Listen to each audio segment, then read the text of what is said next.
kami akan waktunya berceramah untuk pengajian ini. Mohon dukungnya di Majelis Taklim Khomisah. Saya ulangi sekali lagi. Assalamualaikum warahmatullahi wabarakatuh.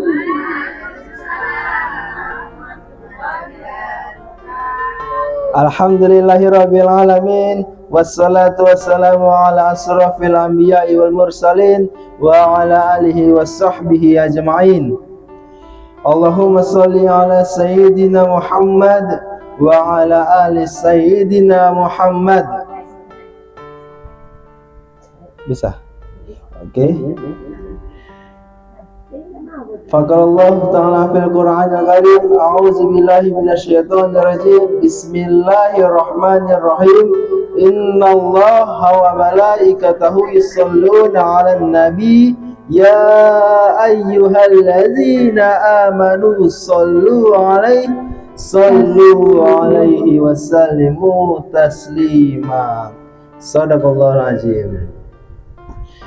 Alhamdulillahirabbil alamin. Marilah ibu-ibu kita bersyukur kepada Allah Subhanahu wa taala yang telah memberikan kita nikmat, memberikan kita rezeki, apalagi memberikan kita kesehatan. Alhamdulillahirabbil alamin. Sudah sepantasnya kita mengucapkan kata rasa syukur kita kepada Allah Subhanahu wa taala. Baik ibu-ibu, mari kita ucapkan alhamdulillah. Alhamdulillahirabbil alamin. Dan tak lupa pula kita harus berselawat kepada baginda Rasulullah sallallahu alaihi wasallam dengan mengucapkan Allahumma sholli ala sayyidina Muhammad wa ala ali sayyidina Muhammad. Allahumma sholli wa sallim alaihi.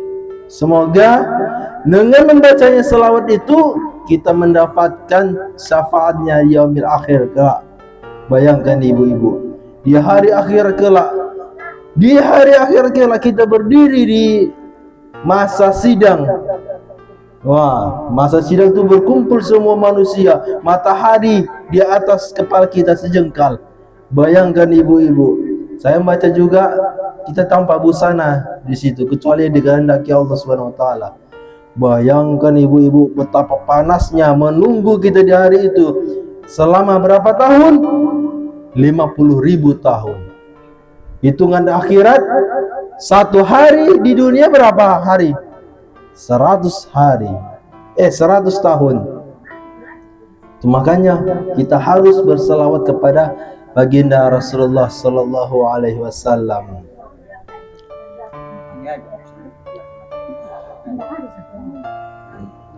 Jadi ibu-ibu, pada kesempatan kali ini saya bersusah-susah payah mencari bimbingan tausiah kita.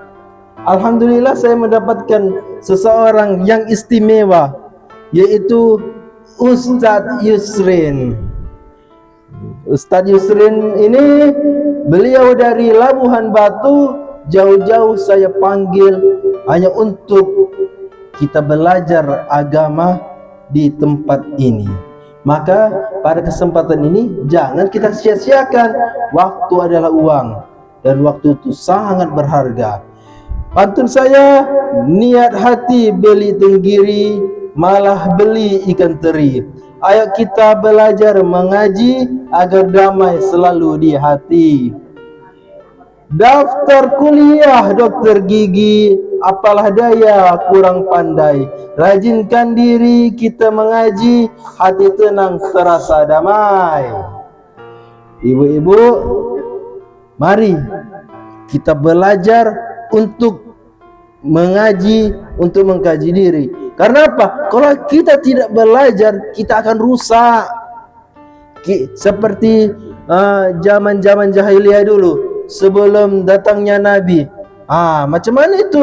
Perempuan dijadikan ini tak berharga, dijadikan hanya pemuas nafsu laki-laki, diperjualbelikan. Macam mana itu? Itulah manfaat kita mengkaji diri.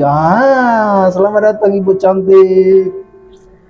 Lama kali berdatang, rindu saya. Masya Allah. Allah Akbar. Selamat datang ya Bu. Jadi kita harus belajar mengkaji diri. Karena fenomena zaman sekarang ini,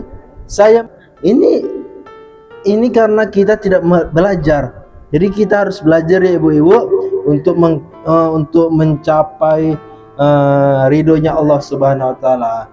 Oke, pada kesempatan ini kami telah membawa Ustadz dan kita akan membahas dan beliau lah yang tahu judulnya apa nanti, dan beliau akan mengkasih judulnya. Dan ibu-ibu, saya harap ibu-ibu ada yang bertanya nanti, siapa tahu dapat hadiah ya kan, hadiah dari Allah Subhanahu Wa Taala. Oke, kepada Pak Ustadz saya persilakan dengan segala hormat. Assalamualaikum warahmatullahi wabarakatuh.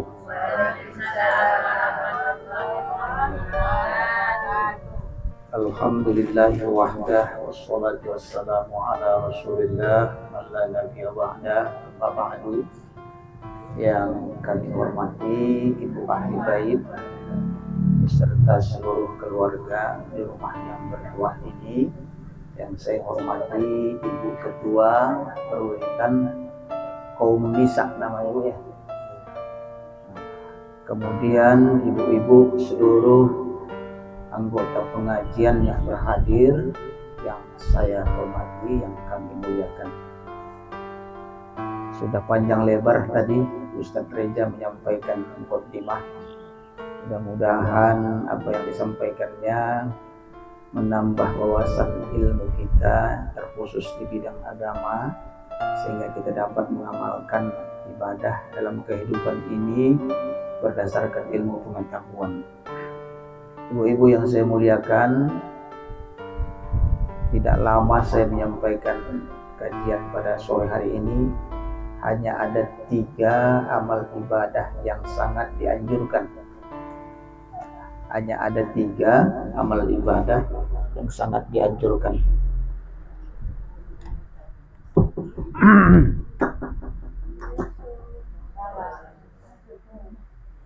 Yang pertama sedekah.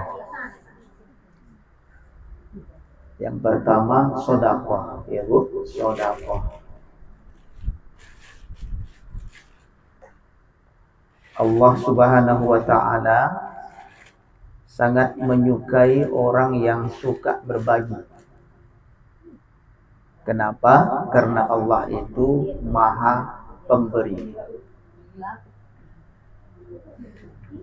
Di zaman Nabi Musa alaihissalam ada sepasang suami istri yang miskin sekali. Lalu mereka bermufakat dengan suami dan istrinya untuk meminta doa kepada Nabi Musa untuk diberikan harta. Sepakatlah suami istri ini, berangkatlah mereka menemui Nabi Musa, karena Nabi Musa kan doanya makbul. Sampai di tempat Nabi Musa, wahai Nabi Allah, engkau doanya makbul, tolonglah doakan kami supaya diberikan oleh Allah harta kekayaan. Kata Nabi Musa, siap, saya akan doakan. Begitu didoakan Nabi Musa, maka dapat anugerah dari Allah, akan diberikan kekayaan kepada mereka dalam jangka waktu 1 tahun. Nah, dikabulkan doa mereka minta kekayaan, lalu dengan catatan waktu cuma 1 tahun. Maka kekayaan pun diberikan, hartanya, dagangnya laris, binatang ternaknya berkembang, buah-buah pohon yang ia tanam pun tumbuh dengan subur. Kayalah 2 pasang istri ini. Maka di pertengahan tahun mereka berpikir, berdiskusi bersama-sama. Ini kalau aku tengok ini bang, 1 tahun cuman kita diberikan kekayaan. Bagaimana kalau kita sedekahkan aja harta yang diberikan Allah ini? Karena cuma 1 tahun, habis 1 tahun dan habis ini hartanya. Bagaimana kalau kita sedekahkan saja ini? Kita bagi-bagi. Siapa yang membutuhkan, orang-orang yang susah. janda-janda yang hidupnya perlu bantuan uluran tangan, kita berikan saja. Orang-orang panti-panti jompo itu, kita kasih aja. Oke, kata suaminya, sepakat. Maka mulai saat itu mereka berbagi, terus berbagi terus, sampai pada akhirnya masa waktu yang ditetapkan oleh Allah itu 1 tahun lewat. Lewat sudah 1 tahun, tapi miskinnya tidak hilang juga, kayanya tidak hilang, malah semakin bertambah, semakin berkembang, semakin sukses. Semua usaha dagang, segala upaya yang mereka lakukan semuanya berkembang. Maka Nabi Musa bertanya kepada Allah, ya Allah, ini bagaimana? Sudah lewat waktu yang ditetapkan, cuma 1 tahun kalau diberikan kekayaan, kenapa bisa lewat? Apa kata Tuhan? Aku malu kepada mereka, wahai Musa. Aku maha pemberi, mereka juga suka memberi. Aku malu tidak memberikan itu kepada mereka karena mereka membagi-bagikannya kepada orang lain. Maka sepanjang mereka masih memberikan itu, berbagi dengan orang lain, maka aku akan mengucurkan harta itu kepada mereka. Itulah kisahnya. Sedekah itulah sedekah.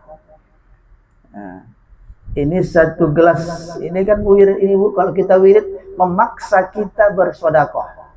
Tapi ikhlas, ya kan? Coba kalau nggak ada wirid, kita nggak akan pernah beri segelas. Kita tidak akan pernah beri aqua. Jarang kan kita sedekah. Tapi dengan wirid seminggu sekali kita pada saat mendapat giliran akan diberikan kesempatan untuk berbagi. Apa yang bisa kita berikan sesuai kemampuan kita. Ya kan Bu? Segelas air, alhamdulillah. Segelas aqua, sebotol, alhamdulillah. Apa saja, tidak dipaksakan, tapi kita diberikan kesempatan oleh Allah lewat perulitan ini untuk bersedekah. Itulah istimewanya wirid ini. 1 gelas ini dikalikan berapa ini di hadapan Allah? Ya, Bu ya. Silakan masuk. Ini jam berapa Ibu ini apa mengaji? Jam berapa mengaji wirid? Jam 3. Iya, oh, jadi Bu ya, kita lanjutkan sedikit lagi karena kami takut mengganggu Ibu nanti mau ngaji. Yasin kan? Nah, sedekah ya, dianjurkan sedekah. Tapi sedekah ini Bu ada kuncinya. Apa itu? Ikhlas. Ikhlas. Kalau ikhlas, faedahnya ada. Kalau tidak ikhlas, tidak ada. Saya dulu di Medan kuliah, saya tinggal di masjid, ya Bu. Ramadan pun saya tetap di masjid. Saya sepanjang kuliah itu di masjid tinggal, karena ada sedikit lumayan suara saya bisa azan. Jadi saya tak pernah membayar kos di Medan. Alhamdulillah. Pada saat itu makan 3 kali sebulan itu, 3 kali sehari selama sebulan, cuman 25.000 saat itu. 25.000 itu bisa saya pakai untuk makan rantangan selama sebulan, 3 kali sehari. Makan. Dapat uang dari kampung sedikit ala sedikit, saya tabungkan lah. Alhamdulillah Bu.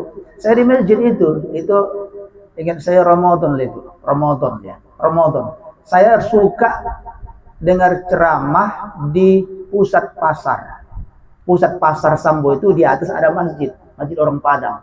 Karena situ menjelang zuhur pasti ada ceramah. Saya suka dengar itu. Satu hari saya berangkat ke pusat pasar. Di tangga itu ada tangga-tangga, itu ada peminta-minta yang suaranya merdu. Sungguh biasa. Dia baca qul huwallahu itu merdu sekali. Saya datang lewat naik ke atas pas Ramadan ini. Begitu saya naik tangga kedua, dia pun baca lah qul huwallahu ahad, Allah dengan suara merdunya. Lalu tergetarlah hati saya, tersentuh. Langsung tanpa sadar saya masukkan tangan saya ke dalam saku celana, saya ambillah uang 10.000. Bismillah, saya kasih. Begitu saya kasih, keluarlah doanya. Ya Allah, limpahkan rezekinya, mudahkan rezekinya ya Allah. Saya pun naik ke atas. Enggak saya pedulikan itu. Pokoknya saya udah kasih, dah. Pulang saya Bu ke rumah. Besok sore saya enggak berangkat ke pasar. Saya nunggu buka puasa di rumah, di masjid musalla sini itu kan ada rumah kecil itu. Waktu tiba-tiba ada menokok pintu. Tok tok tok tok tok. Siapa Pak? Saya nak, karena saya orang kuliah kan saat itu. Begitu saya buka, adalah bapak-bapak pakai baju putih membawa amplop. Begitu saya tengok, apa ini Pak? Inilah sedekah ya, ini rezeki kita bersama. Terima kasih Pak, saya bilang. Saya ambillah. Begitu saya buka amplop itu, berapa dikasihnya? 1 juta. Berapa saya kasih semalam? 10 balasnya 1 juta. Coba. Ikhlas. Besar kan? Berapa kali lipat itu? 10 kali lipat lebih. 10.000 diberikan di jalan Allah, ikhlas, balasnya 1 juta. Malamnya saya mikir kalau 10 1 juta, berarti 22 juta. Besoknya pergilah saya. Bawalah uang 20 di kantong. Rencana mau kasih bapak tuh 20. Nanti 2 juta baliknya. Pergilah saya. Pergi saya berangkat ke pasar. Pas kebetulan begitu naik tangga kedua, jumpalah sama bapak tuh. Jumpa kita. Pecan leni besok. Disitulah salah saya rupanya. Saya ambillah 2 kantong itu. Saya ambil 20. Saya kasihkanlah. Bismillah. Niatnya sudah lain ini. Sudah. Diam dia, Bu. Enggak doa dia. Udahlah, macam enggak opet kan? Udah, diam dia. Kenapa enggak doa? Saya mati saya, enggak apa-apa lah, enggak doa. Yang penting 2 juta. Saya pikir, karena 20 saya kasih kan? Udah, pulanglah saya ke rumah. Sampai besok saya sengaja enggak datang ke situ karena menunggu yang dah 2 juta itu di rumah. Saya tunggulah sampai habis zuhur dulu. Saya habis asar tidur lagi. Saya menunggu-nunggu bapak. Sampai sekarang, Bu, alhamdulillah enggak ada yang ngasih. Sampai sekarang ya? Sampai sekarang. Bisa Ibu simpulkan ya, di mana rahasianya? Yang 10.000 ikhlas, yang 20.000 ada kepentingannya. Pada saat ikhlas Allah balas, tapi pada saat ada kepentingan duniawi, maka disitulah Allah menilai kita. Berikah, pantaskah diberikan balasan atau tidak? Allah yang tahu. Media sosial itu kan, Bu, kita pakai mau sedekah ada kameranya. Sekarang kan mau zakat ada kamera, mau haji ada kamera, mau berangkat umroh ada kamera, mau sholat zuhur ada kamera, mau tahajud pun update status di Facebook. Lagi tahajud, Butimun. Update status kan, Bu? Bagaimana kita melihat ini? Ya boleh jadi dengan amal model begini bisa dapat 2 pahala. Pahala pertama yang kita kerjakan, pahala kedua orang yang mencontoh. Ibu kalau buat kebaikan, dicontoh orang kebaikan ibu, dia dapat 2. Ya kan? Dapat 2. Pahala ibu buat kebaikan, pahala orang yang mencontoh kebaikan itu. Tapi kalau kita tidak mampu mengelola hati kita untuk tetap berjalan di jalan yang ikhlas, maka pahala kita itu 0 di hadapan Allah. Ikhlas itu ruhul amal. Ruhnya amal. Nah, karena itu sedekah itu musuhnya adalah tidak ikhlas. Qaulun ma'rufun khairum min shadaqatin yatsba'uha adza. Perkataan yang lembut, perkataan yang baik lebih afdol daripada bersedekah diiringi dengan menyakiti hati orang yang kita beri. Ya Bu, lebih bagus kalau tak mampu bersedekah dengan yang baik-baik, ngomong aja yang baik-baik. Bu, aku tak ada. Inilah yang bisa kuberikan, tenaga lah. Ini pas rewang pula, ini yang bisa. Aku tak bisa mengasih boras, tak bisa mengasih gula, tak bisa mengasih teh. Inilah tenaga aku lah. Dia pun, oh iyalah bayar. Katanya, alhamdulillah ada orang ini sedekah Bu, 1 boni 2 boni. Ya, yang kau main nanti habis ini kau harus cium tangan sama ini dia. Ini namanya yatsba'uha azza, mengiringi sedekah dengan menyakiti orang yang kita beri. Allah lebih suka qaulun ma'rufun, lebih baik kalimat-kalimat yang lembut, yang sopan, yang santun kita ucapkan kepada orang lain lebih berharga daripada sedekah tapi kita sakiti. Ibu sekalian, nah ini sedekah itu kan. Itu yang pertama amalannya Bu ya. Sedekah. Yang kedua istighfar. Sedekah istighfar. Ibu-ibu ini kalau dari nilai kita, nilai dari pengajian yang diikutinya, sikitnya dosanya. Ya, Bu. Karena adanya di antara kita yang hadir Ibu 7 pengajian ada ke sini. Kok di tempat saya ada Bu. Senin, Selasa, Rabu, Kamis, Jumat, Sabtu, Minggu. Dia juga orangnya. 7 pengajiannya selama 1 minggu. Ada. Salah itu, tak salah itu. Makin semangatnya belajar agama itu. Itu. Kalau dilihat dari bagi itu, tak apalah ada dosanya ibu-ibu, karena banyak pahalanya. Maka saya sering coba itu, Bu. Perwitan ayah-ayah dengan perwitan ibu-ibu, saya tes jauh kalah perwitan ayah-ayah. Di sini pun nanti coba sama ini, kalah ini. Ustadz Reja kondang kita ini, kalah ini kondang kita ini. Iya, ibu-ibu ini lancar semua ini karena tiap hari mengaji. Iyalah. Tak ada dosanya, ya kan? Ibu sekalian. Tapi namun pun demikian, Allah itu menyukai rintihan istighfar hambanya. Oh. Contohnya begini, ibu lah ya, punya anak 2, yang satu santai tak pernah merengek, yang satu merengek, buat salah tapi merengek. Merengek sama kita meminta-minta maaf, mana yang ibu suka? Telinga ini lebih senang mendengar orang merintih meminta maaf. Bangga kita.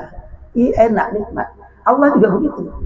Seandainya manusia di dunia ini beriman semua tanpa ada dosa, maka Allah akan menciptakan satu kampung yang isinya berdosa. Kemudian mereka beristighfar kepada Allah. Bayangkan itu. Senang Allah mendengar rintihan istighfar seorang hamba. Maka berbanyak istighfar. Ya kan? Imam Hasan Al-Basri dulu pernah ditanya orang. 3 pertanyaannya, jawabannya 1. Yang satu datang, wahai Tuhan, saya sering sakit perut di lambung, tak nyaman. Apa amalannya? Banyakkan istighfar. Datang lagi yang lain, saya belum punya anak. Apa amalannya? Banyakkan istighfar. Yang satu datang lagi, saya sulit ekonomi. Banyakkan istighfar. 3 pertanyaan dijawab dengan 1 jawaban. Perbanyak istighfar. Kalau ada kesulitan, nah semua pasti ada kesulitan. Hidup ini kan, perbanyak istighfar. Insya Allah ada yang keluar diberikan oleh Allah. Perbanyak istighfar. Wa yumdidukum bi amwalin wa banin wa yaj'al lakum anhara. Kan ada itu Quran itu, surat ada itu surat apa? An-Nazi'at kalau salah. Wa yumdidukum bi amwalin wa banin. Allah akan membanyakkan anak-anak dan harta. Wa yaj'al lakum anhara, dan Allah akan menciptakan untukmu mata air. Artinya kalau miskin perbanyak istighfar, susah hidup. Kalau ada penyakit yang sudah disembuhkan perbanyak istighfar. Kalau belum punya anak, istighfar perbanyak. Nah, itulah dia Bu, rahasianya. Ada dulu Imam Ahmad bin Hanbal. Kenal ibu itu? Ulama kita ya. Ada yang kenal? Enggak lah, saya pun enggak kenal saya. Imam Ahmad bin Hanbal itu kan ulama itu ya Bu ya. Ulama mazhab Hambali. Nah, ya. Satu hari dia itu habis mandi pagi, jalan-jalan ke satu kampung. Sampai di kampung itu tak tahu apa tujuannya, sampai malam nengok. Kemalaman pulang, rencana menginap di masjid. Habis sholat maghrib dia pun golek-golek menunggu isya. Habis isya dia mau rencana tidur di masjid. Lalu marbotnya, penjaga masjidnya itu mengusir. Dia nggak tahu kalau itu Imam Ahmad. Diusirnya, Pak, silakan keluar Pak. Ini masjid Pak, mau ditutup pintunya. Dia nggak tahu itu Imam Ahmad, namanya orang lain dia kan Bu. Jadi keluar dia. Rencana mau tidur dia di terasnya. Datang lagi marbot tadi, Pak, jangan di teras Pak, keluar aja Pak. Kita nggak kenal sama Bapak. Nanti apa-apa ada apa-apa aku yang disalahkan. Kira begitulah. Ya udah, keluar Imam Ahmad bin Hanbal, jalan jadi kegelapan itu. Enggak ada listrik macam sekarang. Jalan di kegelapan itu, tiba-tiba ada rumah yang sedang terbuka, agak gubuk. Disitulah dia disapa oleh seseorang. Mau kemana Tuan? Tidak ada tahu tujuan saya ini ya. Tadi di masjid saya diusir-usir disuruh keluar, enggak apa-apa. Ah, kalau begitu di rumah saya lah kita, saya tinggal. Masuklah Tuan. Tapi apa adanya lah, saya orang susah ya. Oke, kata Imam Ahmad. Tidurlah Imam Ahmad bin Hanbal. Sampai tengah malam ini bangunlah ini tukang roti nih, kerjaannya dipajak jual roti. Nah, dia ngadon lagi, asal malam dia dunia roti itu. Tapi bibirnya berucap, astagfirullah, astagfirullah. Itu aja amalannya, asal mengadon roti, astagfirullah, astagfirullah. Imam Muhammad penasaran ditanya, apa yang Bapak baca? Istighfar wahai Tuhan. Sudah berapa lama? Sudah lama. Saya mengamalkan istighfar setiap saya mengadun roti saya. Apa yang Bapak dapatkan dari istighfar itu? Semua doa saya dikabulkan Allah. Kecuali cuma satu. Apa itu? Kepengen jumpa dengan Imam besar Ahmad bin Hambal. Dia tak tahu ini muka itu bin Hambal. Kepengen besar jumpa dengan Imam Ahmad bin Hambal. Itu kepengen saya doa. Sampai saat ini belum dikabulkan oleh Allah. Takbir Imam Ahmad ini. Allah Akbar. Sengaja Imam Ahmad itu diperintah oleh Allah jalan ke kampung itu. Tujuannya tidak lain untuk mengabulkan doa si tukang roti. Bisa berjumpa sama Imam Ahmad bin Hambal. Coba yang lain. Kabul dengan doanya kan. Semua doa. Perbanyak istighfar, doa kabul Allah. Cuman doa ini kadang-kadang karena awak ini kan banyak awak berburuk sangka. Berburuk sangka kepada Allah. Itu makanya doa tadi dikabulkan. Udah habis waktunya Ibu? Belum, lanjut. Sekali lagi ya. Jadi doa ini Bu, syaratnya itu yang pertama jangan berburuk sangka pada Allah. Kabul itu sesamping banyak perbaik istighfar dan berburuk sangka. Kalau udah buruk sangka enggak ada itu lagi. Ana zonni abdi bi, aku menurut praduga hambaku kepadaku. Kalau hambaku berburuk sangka kepadaku, aku menurut praduga hambaku. Tak boleh. Jangan macam apa itu kan ada di Mailil daerah Mailil sana. Udah janda, udah meninggal suaminya 2 tahun, umurnya sekitar 36, 37 umurnya itu. Jadi korbannya wiridnya aktif seminggu tuh 7 hari dia wirid. Tapi dia berdoa rupanya sudah 5 tahun.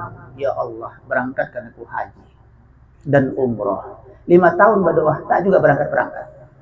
Akhirnya dicari jalan. Ada tanah dia di pinggir Mail sana, di pinggir sungai. Dipatoklah di situ, patok. Dibikin merek nomor telepon, tanah dijual. Seminggu kemudian datanglah orang ke rumahnya. Assalamualaikum Cik, salam. Apa itu Cik? Dia udah bangga, lakulah tanahku katanya. Kata Cik itu begini Cik, kenapa?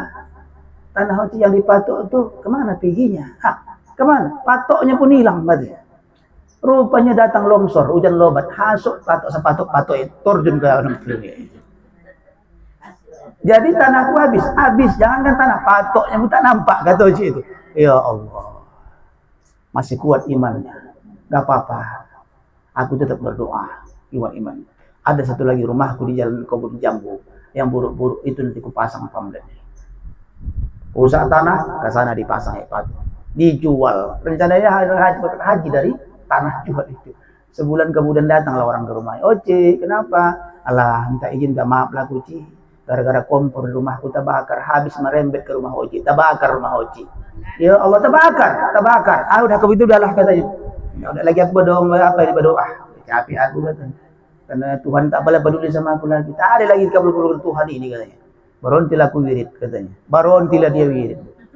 7 perwiridan yang tinggal 3 lah. Yang 4 itu pun, yang 3 itu diikutinya karena untuk membayar jula-jula lagi. Kalau tidak gara-gara jula-jula, tak apa wirid lagi dia. Udahlah katanya. Jilbab belum mulai dikurangi lah. Hari Minggu itu pulang lagi dari salon naik beca, kacamata hitam. Dari mana Oci? Dari salon. Apa? Rebonding. Kenapa rebonding? Udah lah itu. Capek aku udah berdoa, tak apalah dikabulkan Tuhan. Udah sampai itu. Tak tahu dia rahasianya itu. Rupanya di Medan saya ada duda keren. Habis meninggal istrinya, punya anak 3, ya kan? Bahaya, orang kaya di Medan. Habis meninggal dipelihara oleh anaknya. Dijaga.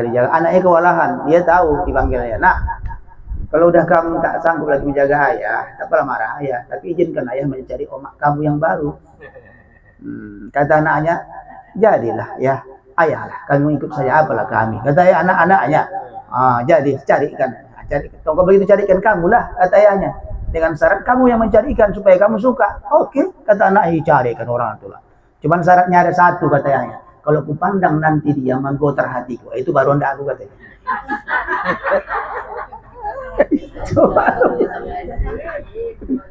Dicarikan anak itu dari Tanjung Merawa, dia datang ke rumah dipandang ayahnya, tak bagotar, bawa pulang. Cari lagi dari dari Percut, bawa. Kemana yang bagotar, tak bagotar, pulang. Cari lagi dari Belawan, tidak bagotar, cabut. Habis 10 dibawa orang, tak ada yang bagotar. Akhirnya menyorah orang itu. Oh ya, tak sanggup lagi, tak ada yang bagotar di hati ayah.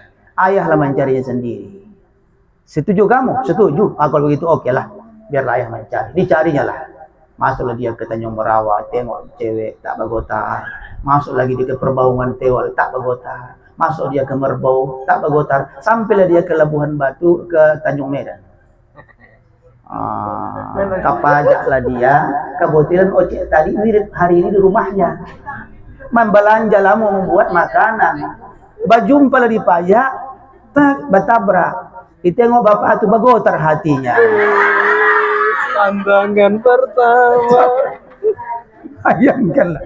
Bagotar hati. Oh, ini jodoh. Ini yang ku cari. Minta nomor WA aja deh. Siap bang. Kasih nomor WA. Tukar WA. WA Allah. WA. Akhirnya berjanjilah menikah. Nikah kita nikah. Nikahlah. Pesta besar. Orang kaya pula kan. Satu hari habis selesai menikah. Ketika mereka duduk di serambi depan rumahnya, lagi santai menatap bintang dan bulan yang sedang aktif di atas langit, suaminya berkata, "Adindaku, masihkah ada keinginanmu yang belum tercapai hari ini?" Jawabnya, "Ada abang Anda." "Apa itu?" "Berangkat haji dan umroh." "Kalau bereko, besok kita berangkat." Coba, oh ya, ibu, gimana mutar-mutarnya? Mendaftar mereka haji plus, sekarang haji furoda.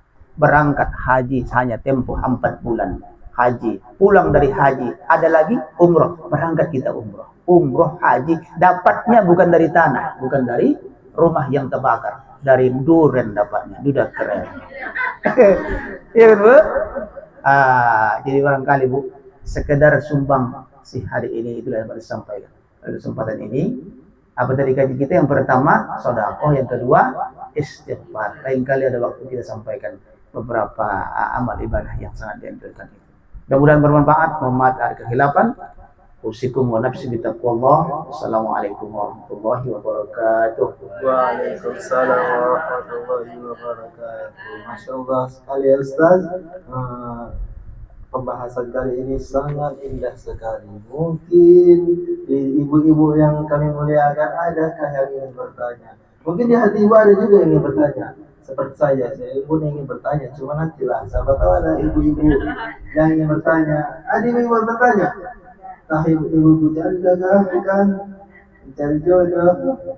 Gak ada kan? Biasa saja ibunya. Iya.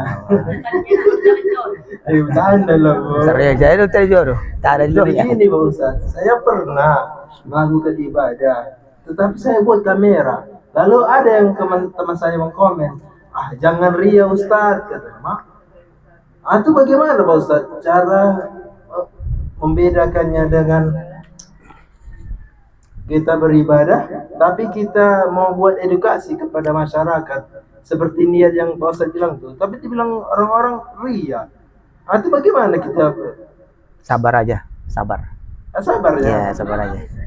Tak apa kita apakan ya. Enggak usah cap-cap dia, sabar aja. Oke, yang kedua Pak Ustaz, saya jumpa di Alfamart kemarin orang yang sehatnya orangnya, cuman dia di depan pintu Alfamart begini minta Pak Ustaz. Pas sampai saya duduk di tempat ruang makanan kan, loh. Biarkan Di ya. situnya dia pula beli apa? Sukses Tahu dia. Ustaz, minumannya apa? Yang paling yang mahal pula itu, Mahal yang harga pula ya. puluhan kayak ceceknya. Kurang tahu lah ya harganya kan. Cuma harga puluhan. Awal tak beli itu, beli apa? Beli minuman yang murah itu ya. Itu bagaimana Pak Ustaz? Nah, itu tergantung kita. Kalau kita mau kasih, kasih aja. Kalau enggak, ya enggak apa-apa. Ada masalah. Lalu saya pernah baca hadis, janganlah kamu memberi sama orang-orang yang bodoh. Maksudnya yang bodoh itu seperti itu kah? Bagaimana Pak? Jangan memberi Sama orang-orang yang bodoh. orang yang bodoh. Saya pernah baca gitu di hadis. Oh iya. Nanti kita cari lagi nanti. Oh ya, semoga saya nanti akan kaji di belakang panggung ya Bu. Iya, karena hari ini hari pun mengantuk juga. Ada ibu mengantuk ya? Oh, kira ini ibu. Rumahnya konsentrasi ya. Masya Allah. Oke. Semoga nanti Pak Ustaz dan kali agak iya, agak cepat datang ya Bu.